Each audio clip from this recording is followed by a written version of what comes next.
Ikut rombongan ke Paris, Reza Arab ngaku tak tahu menau soal Paris Fashion Week.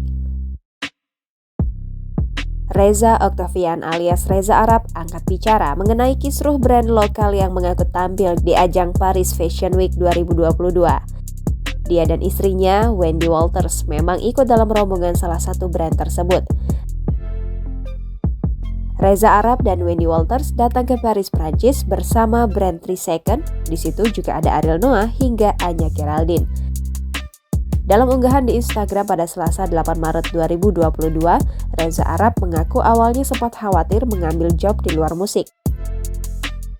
Namun, akhirnya dia tetap menerima tawaran job dari 3 Second untuk pergi ke sana.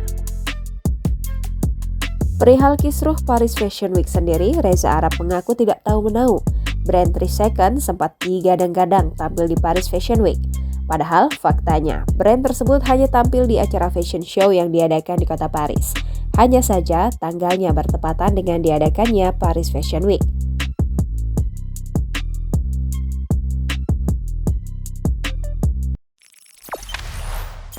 Jangan lupa subscribe, share, komen, dan like ya!